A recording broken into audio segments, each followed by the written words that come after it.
Feels like there's an echo. I don't know if you guys want to hear me twice. I don't know if they're fixing it or not. Okay, let's get going. I know, it does. Okay, today the Biden-Harris administration is taking a major step to expand contraception coverage under the Affordable Care Act. Since Roe v. Wade was overturned, Republican elected officials have made clear they want to ban or restrict birth control, defund federal programs that help women access contraception, and repeal the ACA. Congressional Republicans have also repeatedly blocked federal legislation to safeguard the fundamental right to birth control for women in every state. It's dangerous and it's unacceptable. This new action under our administration would help ensure that millions of women with private health insurance can access the contraception they need, including over-the-counter contraception at no cost. At a time when contraception access is under attack, President Biden and Vice President Harris will continue to fight to protect access to reproductive health care and call on Congress to restore the protections of Roe v. Wade into federal law. Now, the President and the Vice President their response to the recovery efforts continue to deliver for the people of North Carolina, Florida, and all communities affected by hurricanes Helene and Milton. Over 5,500 federal personnel are deployed to North Carolina and Florida. Today, Administrator Deanne Criswell is in North Carolina to ensure that resources continue to make it to the communities and survivors who need them. In total, nearly $2 billion in federal assistance has been approved for those affected by recent storms. In North Carolina, the administration has approved more than $300 million in assistance. This includes over $130 million for nearly 90,000 households. Additionally, FEMA has approved more than $189 million for debris removal and reimbursement of emergency protective measures for the state. And the administration also announced that the government will create a brand new program for assistance impact communities with their recovery and rebuilding efforts. Additionally, 15 disaster recovery centers are operating in impacted areas in North Carolina and have served more than 5,700 visitors, and power has been restored to 99% of impacted North Carolina customers due to thousands of utility personnel working around the clock. All of this is thanks to the leadership of the President, the Vice President, FEMA, and other administration leaders, and the many state and local officials who have helped ensure a robust and well-coordinated response and recovery effort. We'll continue to use every tool at our disposal to help these communities respond and recover from these disasters. And now, next, we have the First Lady. First Lady Jill Biden is unveiling a new enhanced educational White House public tour for visitors today at the White House. As a classroom teacher for 40 years, Dr. Biden knows that learning has to be engaging and interactive, and that you have to meet students where they are, giving them what they need to spark their curiosity and imagination. This is the first significant improvement to the tour in decades. And as the First Lady said, and I quote, "We've added flexible, versatile, and dynamic tools of learning to the tour, created more pathways in the house to bring people further into the rooms, expanded the tour to now include the diplomatic reception room, and we've included more educational content that visitors can touch, hear, and see up close." Get on that tour, folks. The First Lady hopes the tour inspires everyone who visits the White House to learn more about our shared history. And on the week ahead, the President will be hitting the road this week to discuss the Biden-Harris administration's work to deliver for the American people.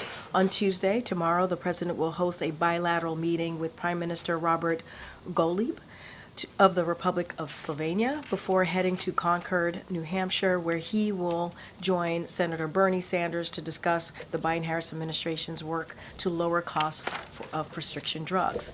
During that event, the president is expected to discuss new data on savings for the first year thanks to the Inflation Reduction Act. He will also make a campaign-related stop while he is in the Granite State. Then the president will travel to Phoenix, Arizona on Thursday and Friday, where he will deliver remarks at the Gila River Indian community and discuss the Biden-Harris administration's record of delivering for tribal communities, including keeping his promise to make this historic visit to Indian country as well. This will be the first as president to do this, his first as president to do this. As always, we will be sharing more information as we get closer, certainly to Arizona and tomorrow as well. Okay, Darlene. And thank you. Apologies, can you clarify one thing? You just said the president, after you were talking about New Hampshire, that he's making a campaign-related stop. Is that in New Hampshire, or were you talking about That's going to be in Arizona? New Hampshire. Yep, the Granite State. He'll be making a campaign-related stop, and certainly the campaign will have more to share on that. And then on the leak of information, classified information about Israel's plans toward Iran, there was a leak of classified information last year in April. A member of the National Guard had posted a bunch of documents and whatnot online. Has the Pentagon and the intelligence community done enough since then to protect? What I can say is certainly we are aware of the reporting. Certainly we are concerned, very concerned by them. Anything about the process and this and how it's being investigated by the U.S. government, I would have to refer you to the IC, the DOJ, and certainly DOD. I'm not going to get into particulars or specifics from here, but we are aware of the reports and we are definitely very concerned about them. Can you speak to any changes the president might have in mind that he might want to see going forward? So I'm not going to get ahead of it. As I just mentioned, the U.S. government is investigating this and through the appropriate authorities. So I'm going to let them move through their process, see exactly what happened. I'm not going to get into it from here. And speaking of classified information, what is the president's plan for voting in the November 5th election? So the president certainly looks forward. Oh, so serious. I'm sorry. I'm so serious today. Very funny, Darlene. Very good joke. So the president is certainly looking forward to casting his ballot in the upcoming election. When we have more to share about what that looks like, where he's going to be, we certainly will share that. Go ahead, Thank you, Karine. So we just heard from Kirby that the White House is monitoring the progress of the investigative effort to figure out how this happened, not whether this happened. But just for the sake of clarity, can you confirm that the documents in question are authentic and do in fact include U.S. classified intelligence? Look, I appreciate the question. Like I said, we're certainly aware of the reports. We are very concerned. I'm not going to get into specifics. I'm not going to get into details. That's something for DOJ, IC, and DOD to get into it, and certainly they can hopefully answer any questions that you may have on this particular matter. But look, as the reports are out there and what we are hearing, certainly we are very concerned by them. They're being looked into. It's being investigated by the appropriate authorities, obviously the U.S. government here, and so I'm going to let them speak to it directly. Kirby characterized the concern as stemming from the fact that they were in the public domain. So, well, it's true. As he talked about it, the implication was that this was classified information. I'm just asking yes or no, was it? Look, anytime there are leaks like these that end up in the public domain, just reiterating what he said, of course it is concerning. We have the appropriate authorities who are looking into this on our side of things, and I'm going to be really mindful. I'm not going to get into specifics. Was this, classified? Was this not classified? I can't get into that from here. That is something IC and DOD and DOJ can get into it on those specifics. But anytime we see any type of classified information that is leaked and that is out there in the public domain, of course we are concerned, of course. But they can speak to their how authentic, how real, any of those pieces, they can speak to that. I'm not going to speak to that from here. And then just a quick follow-up on Darlene. I know you're figuring out his election day plans, but given the potential for political unrest in the days that follow, will the president be here Does he plan to be here in Washington in the days that follow the election? So, look, the president is president wherever he is. Obviously the number one priority of this president is the American people. Obviously, the security of the American people is also a priority of his as well. I don't want to get ahead of where he's going to be, if he's going to be here or not. We'll have more to share as we get closer, certainly to November 5th and what his schedule will look like. But he is indeed president wherever he is, and so his number one priority is the American people. Thank you. Get something. Thanks, Karine. Elon Musk is pledging to give away $1 million every day up until the election to voters in battleground states. Some experts are saying this is clearly illegal vote buying. Does the White House believe what he's doing is illegal? So I'm going to have to refer you to the FEC. I'm not going to comment from here. Can you talk about how the president's reacting to this in terms of, does he believe it's appropriate? Does he agree with what Governor Shapiro is saying about how this needs to be investigated? I would leave it to Governor Shapiro and the legal authorities to speak to this. I'm just not going to speak to it from here. I would have to leave it to FEC. And if you could just talk broadly about what Trump has also said about making Musk the head of a new government efficiency commission. Does the White House see that as a conflict of interest, given the fact that Musk's companies have so many contracts with government agencies, and it could potentially give him the power to regulate the agencies that hold sway over his own companies? Well, since that's a campaign-related item there, what they're planning to do next, or what it looks like under, and their platform for his campaign, I'm just not going to respond to it from here. Any reaction from the president or White House about Elon Musk's role at this moment in the political discussion? I have no response, no comment on that at this moment. Go ahead, Monica. On the apparent leak of classified information, how concerned is the president about the message it sends to allies about the way the U.S. handles some of the most sensitive top secret information? Well, what I can say is we take this very seriously, and as I've said many times already, we're very concerned. This is why the DOD, this is why IC, this is why DOJ are all looking into this, and so I would have to refer you to them. And as I stated many times, it's being investigated. We need to get to the bottom of it. We need to get answers before I can give you anything further from here. But it's being investigated by the appropriate authorities. We're looking into it. Are we concerned? Yes. Are we very concerned? Yes, we're very concerned. And so the appropriate authorities are looking into this. And you just mentioned the president's going to be making a campaign-related stop tomorrow in New Hampshire. He has so far only campaigned alongside Vice President Harris in an official campaign event capacity once. We have reporting that we don't expect to see the two of them together in these final 2 weeks. What is the reason for that? Well, I would remind folks that he was in Philadelphia just last week doing a campaign event just last week on his own. And so would remind folks that he was doing that. There's going to be a campaign-related event, as I just mentioned, tomorrow, and there'll be more to come. I think there will be more to come.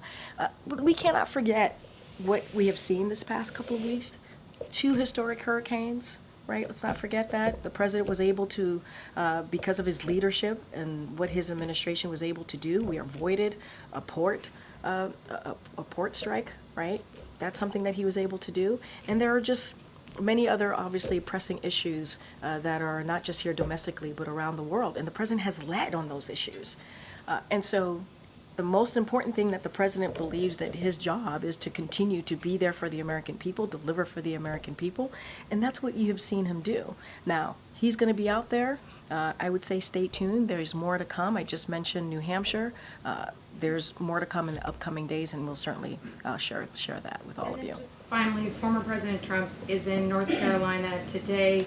He was talking about some of the FEMA efforts there. He called the rescue effort, quote, non-existent. He repeated some misleading information about where some of the funds have been directed to. So how concerned is the White House still about what that might do to not just people taking in this information, again, that's misleading, but to voters specifically in key states where the devastation of the hurricanes has been evident? Well, I'm glad in your question you said misleading information, which is true. Misleading information that is being put out there. And it's not just from us. You've heard from Republicans and Democrats, right, in North Carolina, who have said, who have made it very clear, by pushing these types of conspiracy theories, they are dangerous, they are unhelpful, and it is not what leadership looks like.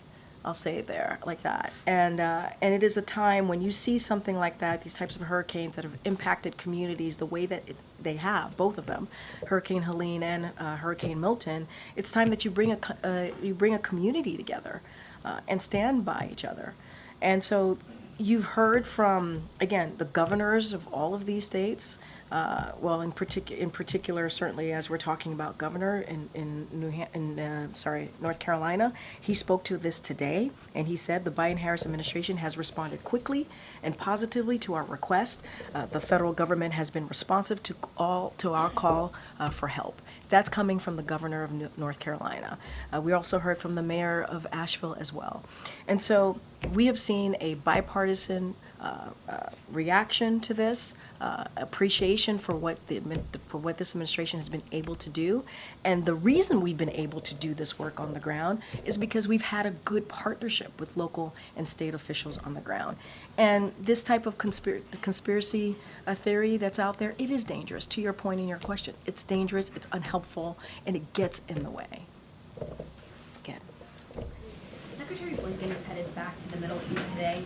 Does the White House have any hope that this trip will be more successful than past trips, given that this comes after the death of Sinwar? Yeah, so a couple of things. I know the State Department, my colleagues over at the State Department spoke to this in greater detail about the Secretary's trip, which starts tomorrow. He's going to be going throughout the region. He's going to discuss the importance of ending certainly the war in Gaza, securing the release of all hostages, alleviating the suffering of the Palestinian people, and he's going to underscore the importance of getting that food, medicine, and other humanitarian aid. It's important to get that delivered to civilians in Gaza.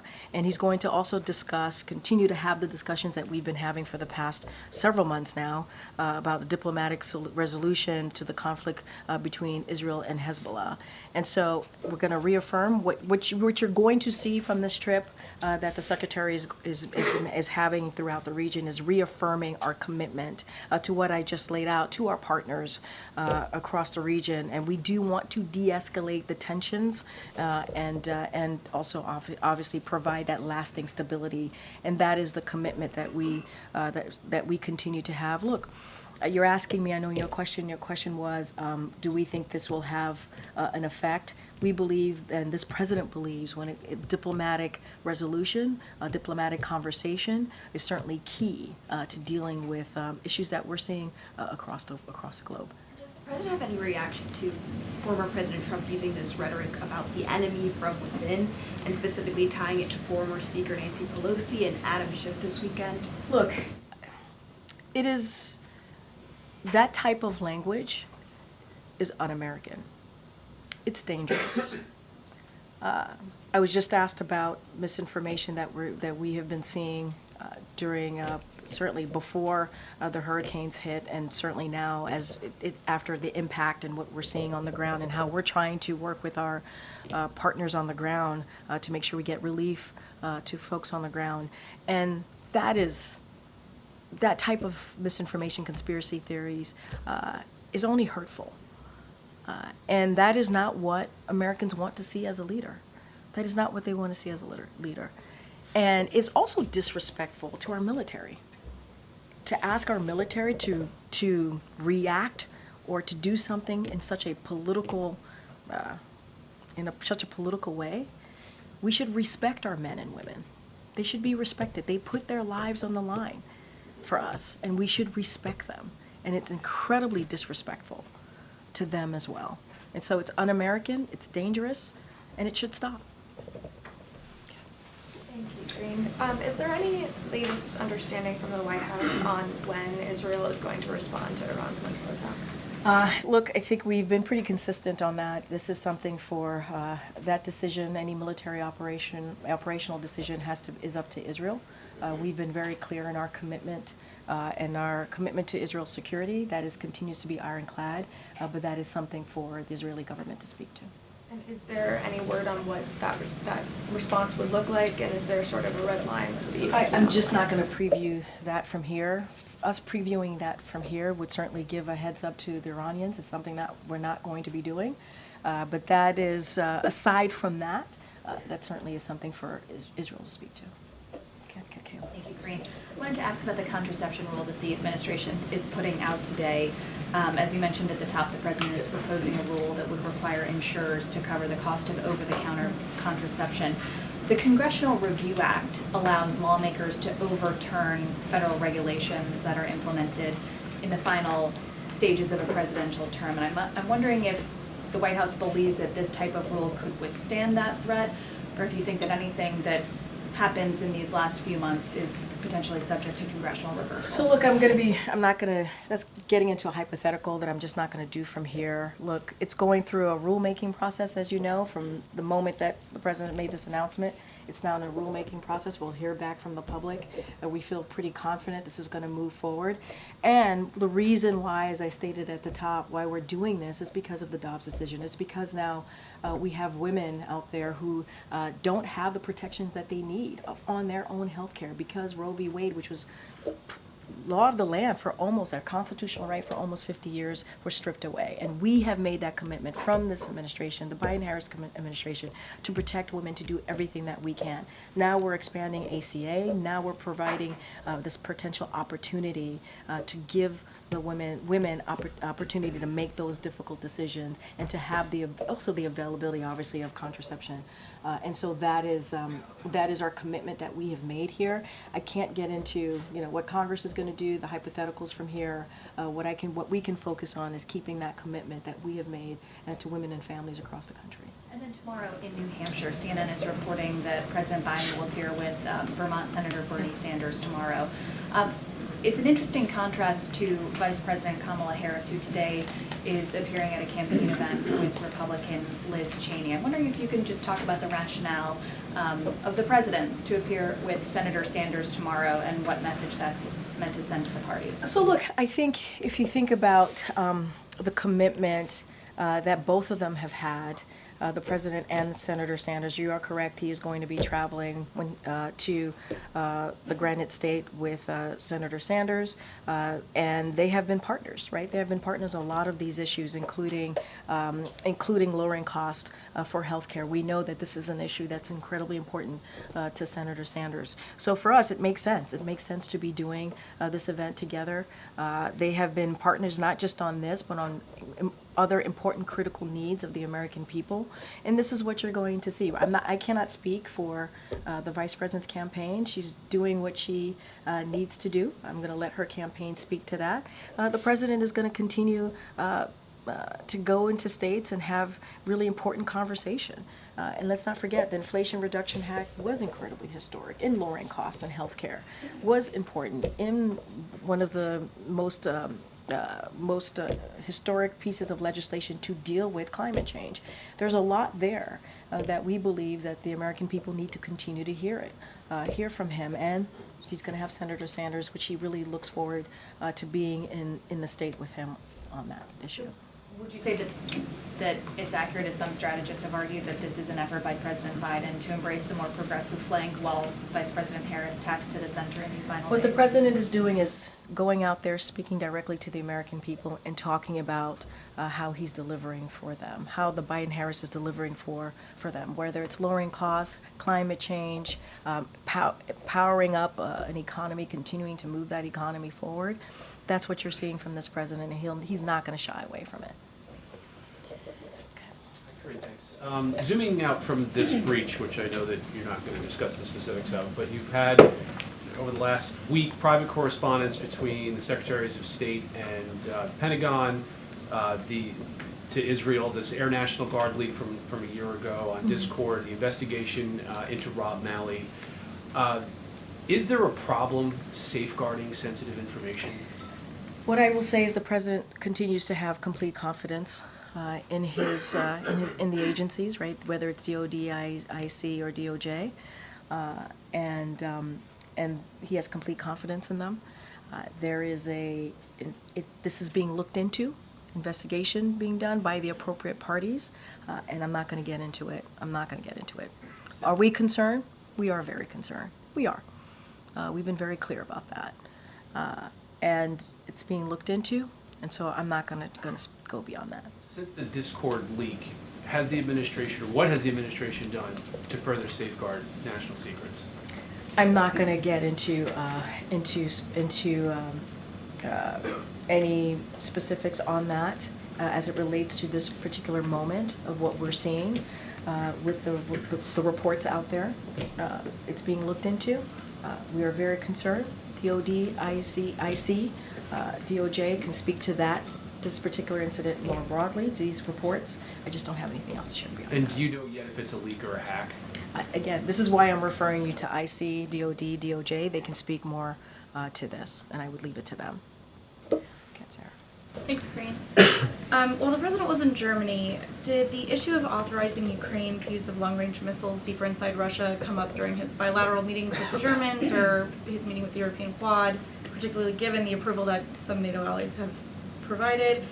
Did they urge him to provide support for this? I'm not going to get into beyond what we've been able to share on the readouts. What I can say is that policy has not changed. And we said that. We said that I remember saying this at this podium before the president left to go to Berlin, Germany just last week, and said our policy stance on that hasn't changed and it wasn't going to change, and don't expect any announcements. So it still stays the same. I don't have anything to share beyond that, beyond what we've shared in readouts.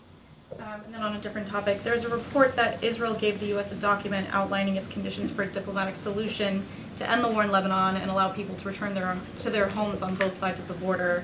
Can you confirm this? What I can say is that many times we get certainly views from the Israeli government. We get their views on things, and certainly the back and forth. I've said many times that we have regular conversation with our counterparts in the Israeli government, but I'm not going to get into diplomatic or private conversations from here. Okay. So this administration has warned Israel that it could lose access to some U.S. weapon fundings if it doesn't produce a dramatic increase in humanitarian aid coming into Gaza. Have you seen so far any dramatic improvement in the delivering of aid? So here's what I'll say to that. We are working to surge humanitarian assistance into Gaza. So just a couple of things just to update all of you. Over the weekend, we welcomed the airdrop by the UAE of food parcels into central Gaza. We also noted the resumption of deliveries last week into northern Gaza as well, including through the Vital Lifeline from Jordan with 129 trucks entering northern Gaza last week after an unacceptable slowdown since October 1st, which we've talked about just last week. That number must further increase over the coming week, and we are grateful for Jordan's leadership in organizing these deliveries. We also call on all parties to cooperate in distributing the many hundreds of truckloads now on the Gaza side of the Kerem Shalom crossing. The armed gangs threatening and looting deliveries from this platform are keeping vital supplies away from those in desperate need. And we here in the U.S. are the largest contributor to the humanitarian response in Gaza, and will continue to support all efforts to surge and safeguard assistance and enable its distribution into all areas of Gaza. And one of the things, as I just stated earlier, is that the Secretary is going to speak about, Secretary Blinken, is how do we continue to upsurge the humanitarian assistance into Gaza. So that is going to be a priority, part of his discussions throughout the region as well. Okay, Jared. The task force, the House task force investigating the Butler, Pennsylvania attempted assassination came out with an interim report today. Yeah. Pretty critical of the Secret Service, especially as it relates to the coordination and communication with local police. One, does the White House, the president, have a reaction to that? And two, does the president still have full confidence in the current leadership at Secret Service? So look, the president has deep respect for the Secret Service, and he knows that they have an extremely difficult job. He knows that the men and women who are part of the Secret Service put their lives on the line day in and day out. And so we're going to review the report. I'm not going to comment on the report right now. We're going to review it. As you just said, it just came out this morning. So, and I would add, Secret Service has also acknowledged their own shortcomings, and they have taken several steps to enhance the former president's protection. And so they'll continue to do that work. And the president has also been clear from his point of view as well to the Secret Service to make sure that they provide the highest level of protection for the former president. And so that is what he's asked for. We know that the Secret Service has made some changes, enhancing certainly the protection of the former president. And as it relates to the report, we are going to review it. Is President Biden confident in his own protection? Yes. Thank you. I have a question about Cuba. There have been multiple power outages in the island in recent days. So I was wondering, is the White House monitoring the situation, particularly for signs of unrest? Thank you. So we are closely monitoring the blackouts on the island, and so we are concerned about the potential humanitarian impacts on the Cuban people. And so, bless you. And like we have seen over the past few years, Cuba's economic conditions stemming from long-term mismanagement of its economic policy and resources has certainly increased the hardship of the people in Cuba. And so, certainly, just want to make clear that this is not, the U.S. is not to blame for the blackouts on the island or the overall energy situation in Cuba. The Cuban government has not requested any assistance at this time, and so we will assess the appropriate next steps if they do request any assistance. And so a critical tenet of the Biden-Harris administration policy as it relates towards Cuba is to always advocate for the support of the Cuban people, and we've been always very clear about that, and so we'll continue. Do a follow-up, and I know this is a hypothetical, but if the Cuban government were to request assistance, would the Biden-Harris administration be willing to provide it? So we're going to, if that were to happen, we certainly would assess the next best steps. They have not. Again, it's a hypothetical, and so we're going to assess what's the next best step to do. Oh, go ahead. There's a recent report about how a number of Senate Democrats that are running for re-election are having ads that show images of President Trump, touting their own cooperation with President Trump when he was in office. People like Senator Bob Casey saying that he bucked President Biden on fracking and supported President Trump on trade and tariffs. Does the president, as the leader of the Democratic Party, have any thoughts about members of his own party talking about how much they've worked with President Trump in the past? No. You all have talked about the former president as a threat to democracy, talked about how much danger he would be if elected once again. The fact that other Senate Democrats aren't having that same message, is that concerning at all? Look, I'm not going to speak to each individual campaign and what they're doing in their campaign. That's a political, certainly a political campaign and a political reaction to whatever they need to do on the ground. So I'm not going to speak to that. The president stands by his comments, his fight for democracy. He stands by what he saw on January 6th. He stands by the threat to democracy that we saw on that day, a dark day in our democracy, when you saw 2,000 people go to the Capitol because they were told to by the former president, because they didn't believe or were told not to believe free and fair elections, while meanwhile dozens of Republican judges were able to say, hey, yeah, no, this was a free and fair election, and they didn't believe that because they were told not to. And what we saw on that day was horrific. It was horrific, and it was indeed an attack on our democracy. The president has spoken to this many, many times, and so that's who I can speak to. I can speak for the president. I'm not going to speak for other senators and how they decide to move forward with their campaign. Go ahead, in the back. Thank you. I wanted to ask about the upcoming presidential transition. When was the last time that Jeff Sessions and the group of people working on the transition met with representatives from both campaigns? And can you provide an update on where you are in getting ready to hand off? So I don't have any specifics for you at this time. I'm happy to get more information on where they are with that particular piece. I just don't have anything to share on that. As you know, we've offered our assistance to both campaigns as we move forward to a transition at some point. But I just don't have an update on meetings from here. Thank you. Go ahead, Naomi, in the back. Thanks. The president likes to tout his deficit-cutting measures since he's come into office, but last week the Treasury Department actually reported that the deficit grew to $1.8 trillion for fiscal 2024.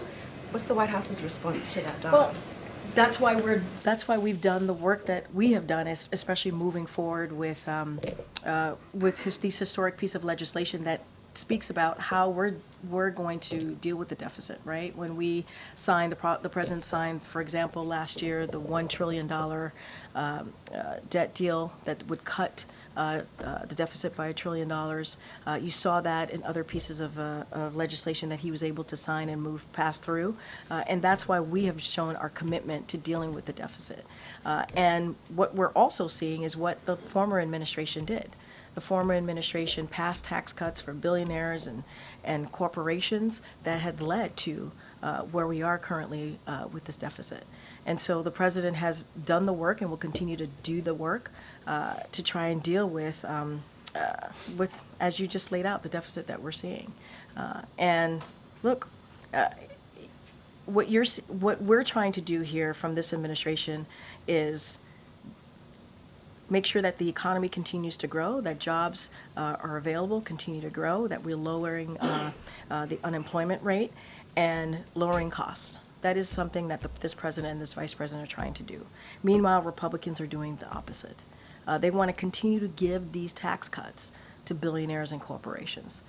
They want to make it harder for middle-class families. And so there's a difference there. The contrast could not be more different in what we're trying to do and what the other side is trying to do. I think this data sort of plays into public perceptions that Democrats are weaker in handling the economy as opposed to Republicans. But it's not true. And so what we're going to speak to is how we have done the work to turn this economy around. We cannot forget where we were when the president walked into this administration, an economy that was in a downturn. And we saw a situation with the pandemic where there was no strategy. Businesses were closing down, majority of schools were closed. And so this president has been able to turn that around with the help of the vice president. And so this is why we're gonna go to New Hampshire tomorrow. We're gonna speak to the Inflation Reduction Act, what the president and the vice president has been able to do to lower costs, because we understand that there's more work to do. We understand this is, when you think about healthcare, this is incredibly important. You heard the announcement that we just made on contraception, making sure that we're expanding the ACA because that's important to women. And everything that we're talking about, Republicans in Congress, majority of them, don't want to see. They're on the other side of what we're trying to do. And so, look, we understand there's more work to do, and we're going to continue to push forward. Okay, John. Thanks a lot, Karine. I wanted to ask you about the vice president and the difficult position that she's in the sense that she's running for president and she is currently vice president. And it's difficult, we've seen in interview after interview, for her to separate herself in terms of public positions from President Biden. Does she have a green light that if she wanted to express a differing point of view than the administration on any topic, foreign or domestic, she could do so? Or is she required to be a loyal vice president to President Biden? I disagree. I mean, the interviews that I have seen, you've seen an incredibly strong, very clear-eyed vice president and how she sees this country moving forward. And saying that, she has been indeed a partner with this president and in these successes that we have seen from this administration. And I would also note, now this is to the rest of your question, just last week in Philadelphia, the president spoke to you, asking about loyalty, about her cutting her own path. He talked about that. He talked about how, every president has to cut their own path. He talked about how he was loyal to Barack Obama, but then as a president, he was able to cut his own path forward. And so that's what Kamala's going to do. This is in his own words, what he wants to see the vice president do. And he sees her as being someone who has been loyal, just like he was loyal to Barack Obama, but she is going to certainly cut her own path.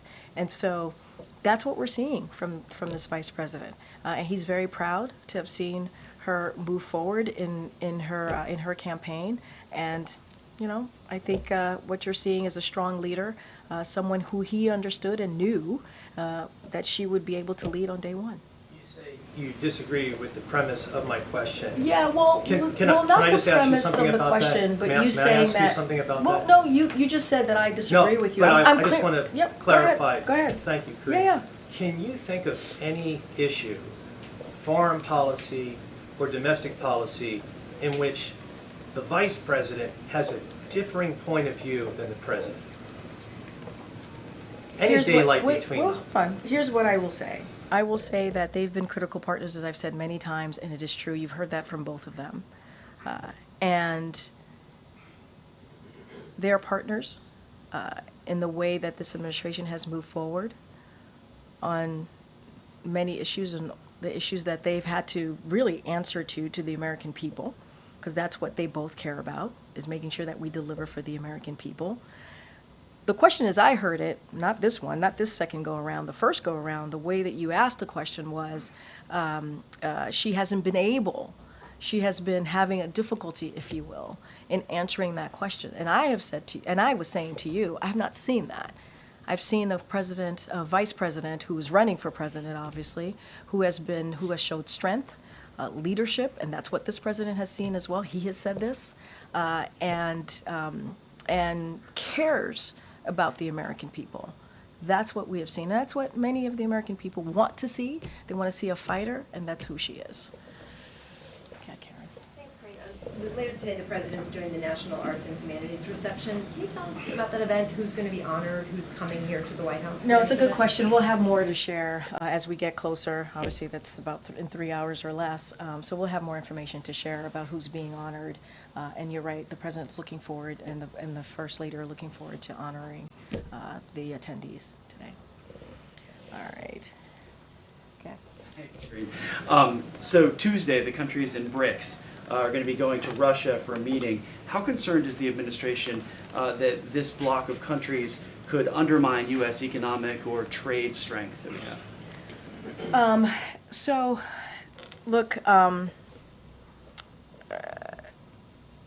what we're focused on is on the working with partners around the world and to build the broadest and deepest coalitions possible to help achieve our shared goals. That's what we're going to be focused on. You know, we're not looking at BRICS as an evolving into some kind of geopolitical rival. That's not how we look at it to the United States or anyone else. And so we're going to continue to work with our relationships, our partnerships, whether it's with Brazil, India, South Africa. And so we're going to continue to manage certainly those relationships with China, for example.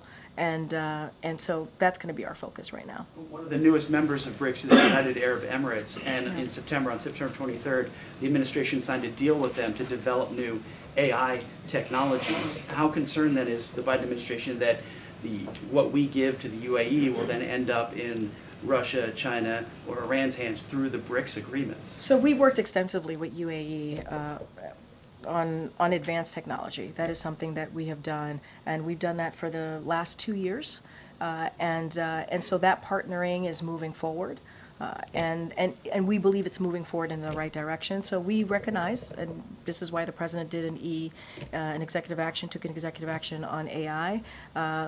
We recognize the potential good, right, of AI, and look forward to certainly furthering that and solidifying our collaboration in AI as we try to build the safeguards and protections. Again, that's why we did the EO, the executive action on it. But the transfer of technology, are concerned about through the BRICS agreement that the transfer of technology will happen? So look, again, we've worked extensively, really, truly extensively with the UAE, and we are. I think where we're headed, the movement, how we're moving forward, is in a good place. And so this is a conversation that we've had over the last 2 years. And so we're going to continue to have those conversations. We're going to continue to work through this. And so we believe it's moving in the right direction. All right. Thanks, everybody. Thanks, everyone. Thanks,